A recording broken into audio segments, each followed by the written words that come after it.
Good morning, I'm Harley Schlanger from the LaRouche Organization with your daily video update for January 15th, 2024. The U.S. election campaign is officially kicked off tonight with the caucuses in Iowa. There are no Democratic Party caucuses because the Democratic Party has chosen on behalf of its donors to give by default the nomination to Joe Biden. And we'll get to that in a moment. It's an obviously insane decision given the problems that we see with Biden and his policies. But according to the media, the main issues are Donald Trump and cold weather.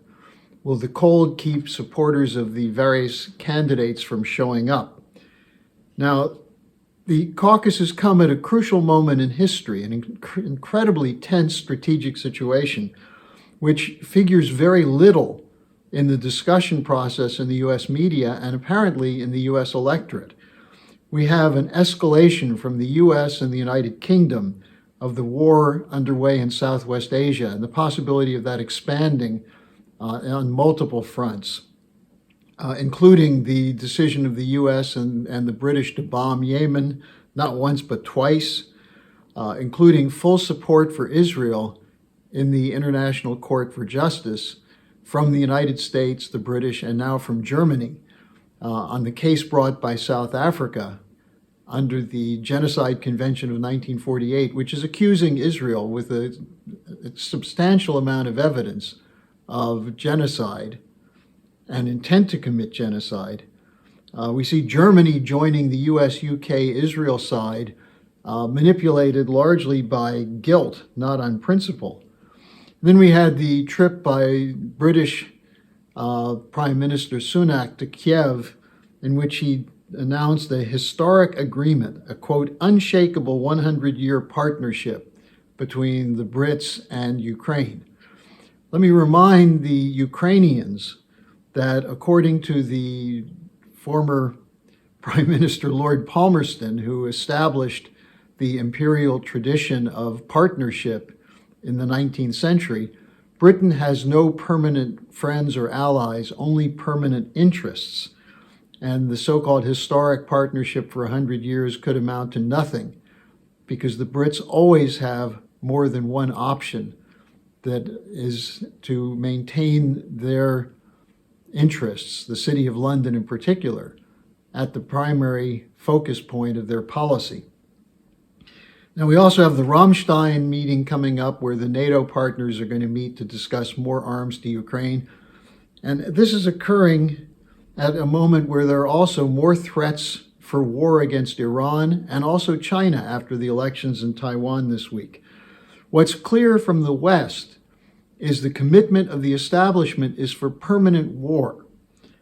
Now, having an election in this context offers an opportunity for statesmen to bring the population up to date on this threat and also to present an alternative. We have the South African case, which shows that Israel is on a course toward a genocide of up to 2 million Palestinians. We have a German farm protest, which is sort of the tip of the iceberg in Germany. It's not just farmers, but much of the population protesting the absolutely crazy green policies and pro-war policies of the Scholz coalition government. There'll be a march in Berlin today, which will be the largest yet following a week of action last week, in which tens of thousands of tractors were rolling through the streets of German cities. And then you have the economic crisis in the US, the UK, Germany, where growing numbers of people cannot afford to live, where housing costs are too high, where food costs, medical costs, the breakdown of infrastructure, the collapse of education, all of which are part of a degenerating culture which focuses more on questions of the idea of woke culture as opposed to physical economy. What is necessary for a population? And what's behind this is a commitment in the Anglo-American establishment for depopulation.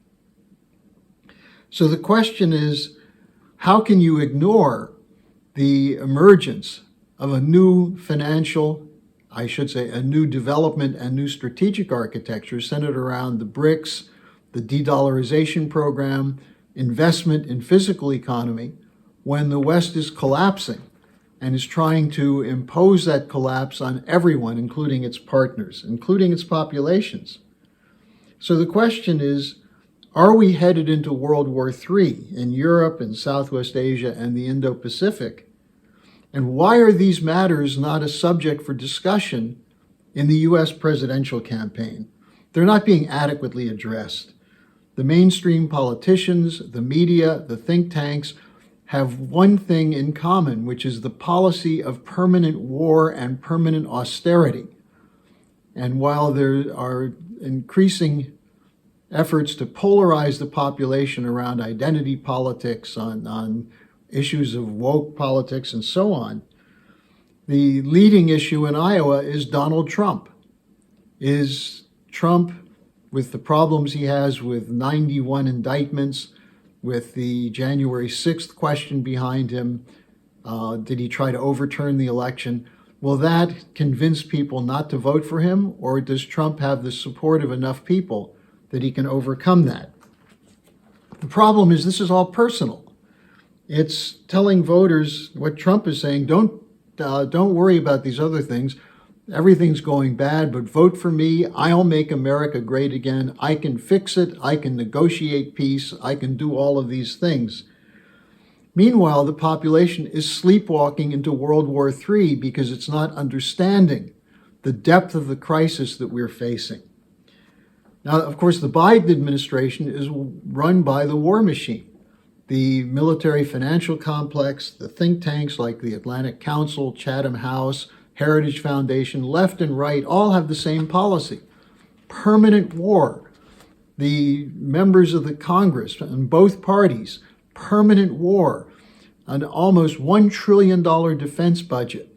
The warnings that we're going to have to go to war against Iran and China after Ukraine and Gaza. Now, Biden has always been a war hawk. There's no question about that. He's been allied with the corporate cartels, especially the big banks, throughout his career.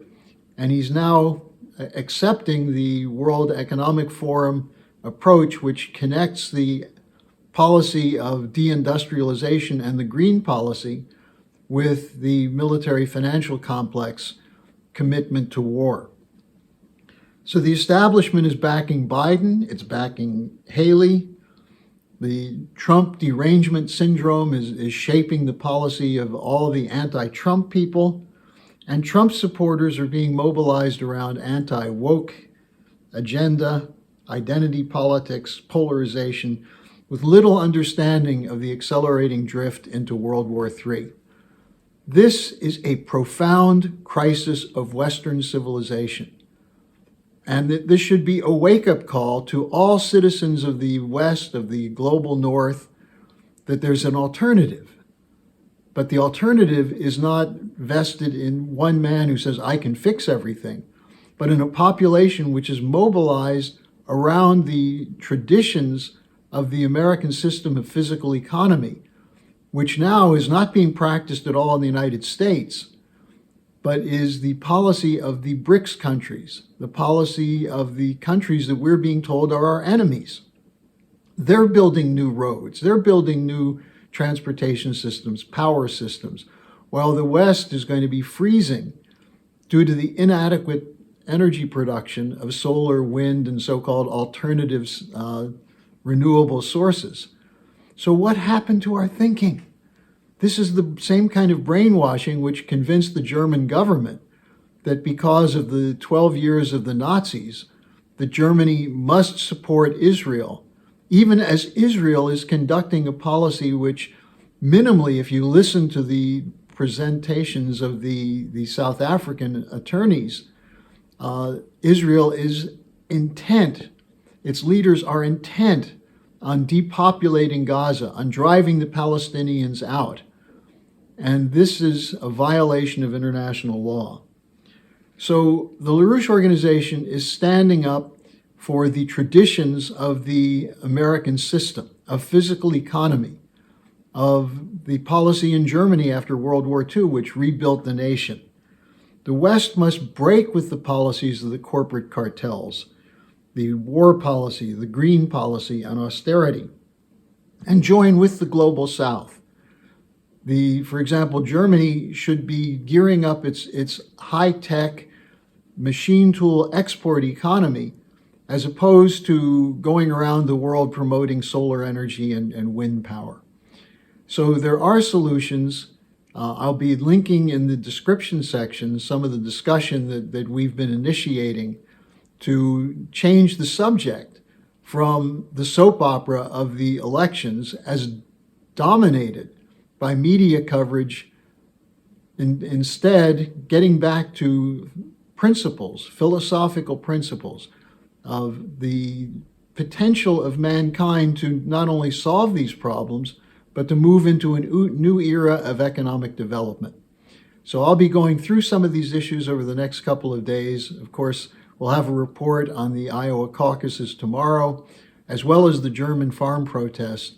So I hope you'll join me and share this video and sign up for our organization to join us in this fight.